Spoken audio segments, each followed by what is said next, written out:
నేను 45 ఏళ్ళు అవుతుంది మేడం, ఇక్కడే పుట్టిన ఈ గల్లీలనే. మేము వచ్చినప్పుడు 9 ఇండ్లు ఉన్నాయి తెలుసా, లంకల స్కూల్ దగ్గర 9 ఇండ్లే ఉన్నాయి మేము వచ్చినప్పుడు. నేను సంవత్సరం పిల్లని ఇక్కడ వచ్చినప్పుడు. 45 ఏళ్ళు అవుతుంది నేను ఇక్కడ వచ్చి. ఇంతవరకు ఏది లేదు మాకు. ఇప్పుడు వచ్చి మమ్మల్ని ఇది చేస్తాం అది చేస్తాం అంటే కుదరదు. మాకు కావాలి ఇండ్లు. మూసి అదేమో షాపింగ్ మాల్ కడతామంటారు, ఏవో పార్కులు కడతా అంటారు, ఏదేదో వస్తుంది పార్కులు. అవి మాకు వద్దు అవన్నీ. ఏం చేస్తారు మేము ఎక్కడ పోవాలి జనాలు? మా ఇండ్లు మాకు కావాలి.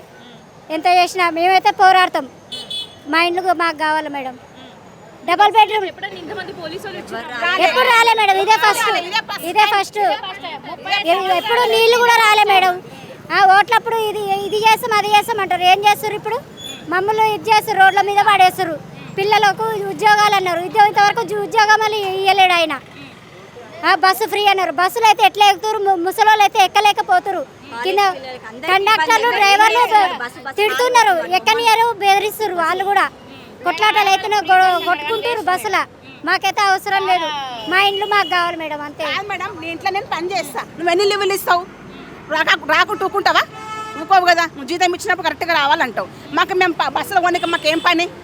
మేము పని చేసుకుంటాం కదా, అంతే కదా. బంగ్లాలో పని చేసుకుంటాం. నువ్వు ఎన్ని లీవులు ఇస్తావు? ఒక మాట జ్వరం వచ్చిందమ్మంటే 2 లీవులు ఇస్తావు, అంతకంటే ఎక్కువ ఇవ్వవు కదా జీతం ఇచ్చినప్పుడు. మేము ఎందుకు పోతాం బస్సులో? నేను బస్సు ఎవరు పెట్టమన్నారు?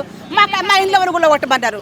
మేము పైసా కూడా పెట్టుకొని కష్టం చేసుకొని పాని చేసుకొని జమ చేసుకొని గజానికి ఇంత అని కొనుక్కొని కట్టుకున్నాం. మేము ఉట్టగా తీసుకోలే. ఎందుకు మరి మా మీద పడ్డాడు ఇట్లా ఈ సారు? ఎట్లా పోవాలి మేము? ఎక్కడ పోవాలి? నువ్వు చెప్పు మేడం, నువ్వు చెప్పు. ఎక్కడ పోవాలి?